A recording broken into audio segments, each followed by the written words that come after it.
And one fun story I heard you once tell was about I think you're doing Top of the Pops here in the UK, and obviously Top of the Mm. Pops was an institution over here. And didn't you play? I think it was when you were with Joan, and you played on the same day, the same bill as Sir Paul McCartney, and didn't you get him to sign a £20 note or something? Can you tell us that story? Yeah. Funny enough, I told him that story at the after party at the Rock Hall, and he didn't find it funny. Uh, he was like, "You did what?" So, I was at a pub with my friend, some of the people in the band, probably Gary Ryan and Lee Crystal. Rest in peace, Lee. And yeah, I had we did Top of the Pops.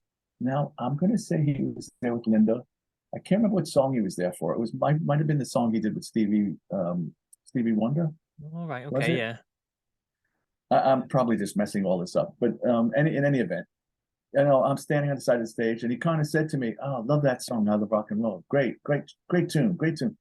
I said, "Paul, could you do me a favor and sign?" And I pulled out what I had. He signed it, put it in my wallet. We went out drinking that night. This is the reason I'm 35 years sober now. We went out pubbing that night, and I was down to my last. My wallet was empty of cash, and I looked at that, and I just went, what the hell? And yeah, somebody's got it. It's circulating somewhere. Can you So I told him imagine? that story. I said, "Hey, I got a funny story for you, Paul." And he had that look on his face, like, "Why would you do that?" I'm like, "I don't know, Incredible. man. Don't know." Just to I think there's a was, 20 I, pound I note was, floating around that had Sir Paul McCartney's signature on it, and the person probably didn't even realize. yeah, I was. What is the expression? I was in my cups. Is that what it Yeah. was? Is that the expression?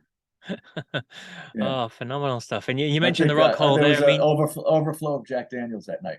yeah, well, there we go. There we go. Thankfully, no longer. And No. you mentioned the Rock Hall there. Obviously, you're inducted as part of Joan Jett and the Blackhearts, 2015, I think it was. I mean, tell me about that experience. What do you remember about all that? Oh, it was awful. No. Um, yeah. So we were nominated three times, and the first two times we didn't get in. So the third time, and it's funny because I was just talking to last night. I was texting my friend at the Rock Hall who put together a couple of these events that I talked about before that we would do, where I was in the house band. And I said, "Man, I'll never forget when you called me that morning at like 7 a.m. said, you're in." Right. So I think when I finally started to realize how much of a cool thing it was. Well, let's start from scratch. Because I did these cool events at the Rock Hall, like it was at the convention center there, the famous convention Yeah. center where the Beatles played and the Who played. These events it was a Rock Hall charity event that I was in the house band. So we would always visit the actual Rock Hall, and I would always take a walk in the museum by myself, and because I just wanted to be around and walk, and you'd look at like Sam Cooke's tuxedo and Jimmy Page's guitar or whoever's guitar, and Keith Richards' jacket that you saw him on, like play Madison Square Garden in 1969 or something. And it would always like be wow, wow, wow, wow, wow, wow. So I always had that in mind. It's like, wait a minute, our stuff's gonna be in there. That's like what? That doesn't make sense. So I had that in my brain. Then when my wife and I flew to Cleveland that day, and we get out at the airport, we get off the plane and we're walking through the airport in Cleveland, and they make a big, the whole city is the Rock Hall, right? There's these giant, any time of the year, there's all these pictures from Rock Hall events, but there were pictures of the inductees for our year, right? Uh, All, like giant pictures all over the airport, and I'm like, whoa. And then you're walking towards your baggage, and all these people are coming over you with like Blackheart records or, you know, the Roger Daltrey record or something. Ricky, can you sign this? And I'm like, okay, this is probably bigger than I thought it was going to be.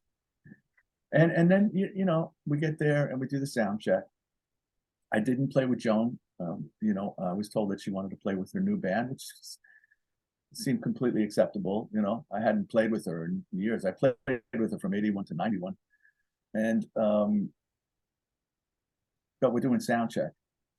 And so I was told, okay, you're not gonna play with Joan, but you're gonna be in the finale. I'm going to set you up your amp up next to Joe Walsh, McCartney, Stevie Wonder, Patti Smith, Peter Wolf from Jay Giles, Gary Clark Jr., Ringo's playing drums, along with some of the Letterman band, and Billy Joe from Green Day. I'm trying my brain. I'm trying to see who else was there. Beck, I think, was there.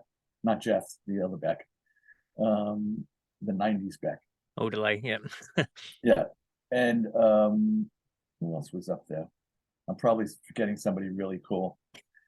But so in rehearsal, Paul Shaffer was the musical director. And little by little, McCartney came over and introduced himself. I didn't tell him the story that night. I told him later, after the show. But we took a couple of cool selfies and stuff like that. And Ringo came over and introduced himself. Yeah, exactly. You're shaking your head. It's just phenomenal. Yeah. It's interesting. And Paul Shaffer said, okay, so we're going to do Little Help from My Friends, and I Want to Be Your Man. And each one of you guys is going to take a solo. Okay, so first, Joe Walsh, you take the first one. This is Paul Shaffer talking. You take the first one. You take the second one. Gary Clark Jr., you take the third one. Ricky, you take the fourth one. So, I just noticed in sound check that nobody actually approached Paul when they were doing their solo. And my brain just said, okay, you're never going to get this chance again in the rest of your life. So let's make the most of it. You know what I mean? So I just rock and rolled them, like during the show, when Paul Shaffer tapped me on the shoulder, I went straight over to McCartney. So in turn, I have all these fabulous pictures of me and him face to face, with me playing these like Chuck Berry riffs, and Paul with this big grin on his face, that's the first thing I did after the show when I saw him at the after party. I said, if I came into your light, I apologize. I just figured, like, I didn't see anybody else coming over to you, and I thought it was, it was the natural thing for me to do for the guitar player to go over to the singer, and just get up against him. And he was like, no, it's, people get intimidated. That was really cool. That was very rock and roll. I said, okay, well done. And I got all these great pictures. So yeah, my speech, that was because everybody asked me, were you nervous with the whole playing with Ringo and Paul? I get that chill more after the fact when I look at the video or I look at pictures. I'm going, wait, did that actually happen? But that night I was in the moment, and it was just a band, and you were just caught up in the excitement. For my speech, that was nerve-wracking. But they did say, and me and my wife were sitting at the front table, and next to us was Paul and Ringo and the wives, and Joe Walsh and the wives, and Yoko was sitting at the table too. And because Ringo was being inducted that night as well. And when we did the speech, so you got to remember, with the podium, I'm standing right in front of the table. But luckily, they said, we don't want you to look down at your speech. And by the way, I wrote that speech like I was Neil Simon writing a comedy. I said, I need to get some laughs. I took a lot of time writing a speech, and I was under a time constraint. Like the producer said to me, okay, man, it's got to be this amount of time or I'm going to cut you. So like I kept like trying to make a really funny, good speech, hard, saying thank you to everybody, but making, a couple of laughs and stuff. Because it is the rock hall, right? So no need for a serious speech. And he said, so there's going to be a monitor way in the back of the hall. So your speech is going to be up there. I'm like, oh, fabulous, because then I don't have to look down. And if I don't look down, then I'm not going to see my whole record collection sitting in front of me, And that worked well. And you could tell at one point, I tell them the story of like how I got into this mess in the first place. It's like it's watching the Ed Sullivan Show when I was a kid. Ed Sullivan, yeah? Yeah. Okay.